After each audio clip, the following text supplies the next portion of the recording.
Assalamualaikum warahmatullahi wabarakatuh. Alhamdulillah wassalatu wassalamu ala Rasulillah wa ba'du.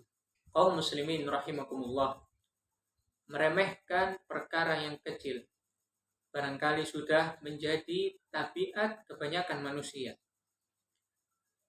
Padahal perkara yang diremehkan tersebut seperti menunda mengerjakan PR atau dalam urusan agama makan harta-harta haram, ini semua akan menjadi sumber penyesalan di kemudian hari. Oleh karena itu Nabi kita Muhammad Shallallahu Alaihi Wasallam bahkan sampai memerintahkan cucu beliau yang ketika itu adalah Hasan bin Ali untuk memuntahkan satu butir kurma yang telah dimakan olehnya. Karena kurma tersebut adalah kurma hasil sedekah dan Nabi dan keluarganya memang diharamkan untuk mendapatkan hasil-hasil dari sedekah itu. Kita bisa melihat bagaimana kehati-hatian uswatun hasanah kita dalam masalah halal dan haram. Dan yang demikian ini barangkali sangat sulit kita jumpai di zaman sekarang ini. Bagaimana banyak orang yang secara terang-terangan bahkan mengambil barang haram dalam jumlah yang tidak sedikit. Entah mereka tidak mengetahui ancamannya atau mereka memang berani menghadapi ancaman tersebut. Nabi Shallallahu Alaihi Wasallam bersabda dalam hadis riwayatkan oleh Tirmidzi, ya Ka'bi bin Ujrah, innahu la yarbu lahmun nabata min suhtin illa wan naru aula bihi. Dan tidaklah suatu daging yang tumbuh dari harta haram melainkan an-naru aula bihi, neraka adalah tempatnya. Orang-orang yang demikian mengambil harta dari sumber yang haram, sebagian beranggapan bahwa harta yang mereka ambil ini nanti sebagian akan digunakan untuk berzakat, untuk berhaji, sedekah dan amal-amal soleh lainnya. Sehingga dengan amal soleh tersebut dapat membersihkan harta mereka. Padahal tidak demikian. Karena Allah Subhanahu wa Ta'ala tidak menerima amalan seorang hamba melainkan dari sumber yang baik. Nabi Shallallahu Alaihi Wasallam bersabda, Innallaha thayyibun la yaqbalu illa thayyiba. Sungguhnya Allah itu adalah zat yang baik dan tidak menerima segala sesuatu kecuali yang berasal dari yang baik pula. Maka kaum muslimin rahimakumullah, anggapan mereka itu hanyalah omong kosong. Melainkan harta haram pasti akan menimbulkan efek-efek negatif. Barangkali keluarganya tidak bisa rukun, anaknya susah menerima, memahami pembelajaran di sekolah, ada pertikaian masalah waris dan sebagainya. Itu semua karena Allah Subhanahu wa Ta'ala telah mencabut, telah menghilangkan keberkahan dari harta itu.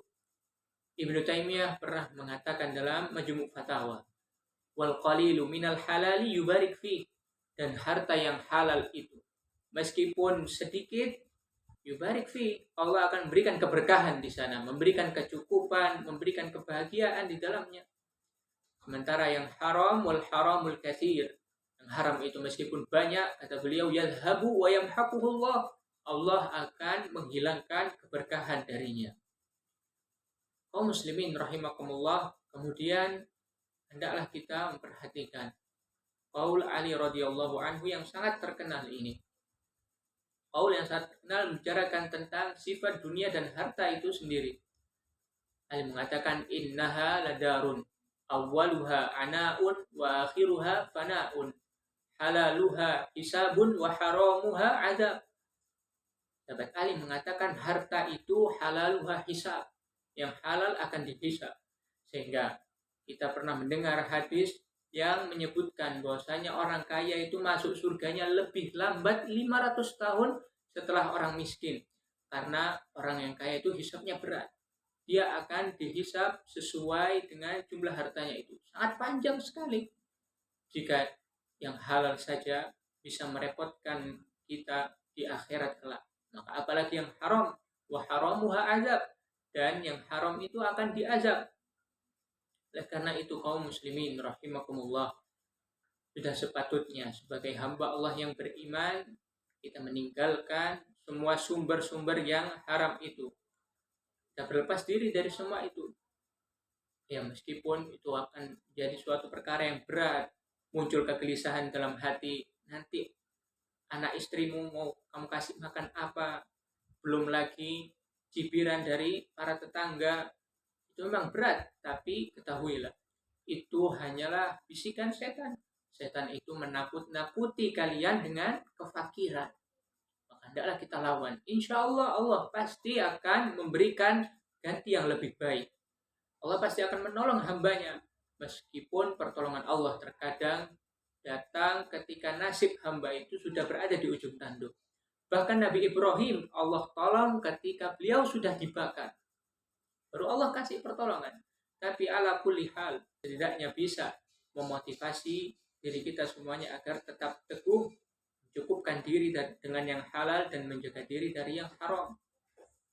Dan akhirnya kaum muslimin rahimakumullah, saya tutup dengan potongan sabda Nabi Shallallahu Alaihi Wasallam. Nabi mengatakan, wa'mal ma syi'ta. Berbuatlah kalian sesuka kalian, tapi ingat, fa innaka majziyun anhu. Tapi ingat, kalian akan dibalas sesuai dengan apa yang kalian perbuat. Kaum muslimin rahimakumullah, hendaklah fokus kita saat ini adalah mengamankan nasib kita di akhirat nanti yang abadi. Tidak apa-apa jika kita memang harus bersusah-susah sedikit di dunia ini. Karena memang dunia tempatnya beramal, tempatnya bersusah payah. Nanti semua jerih payah akan dibalas dan disempurnakan oleh Allah Subhanahu wa taala di akhirat dan di surganya kelak. Sallallahu ala nabiyyina Muhammad wa ala alihi wa sahbihi wa sallam. Walhamdulillahi rabbil alamin. Wassalamualaikum warahmatullahi wabarakatuh.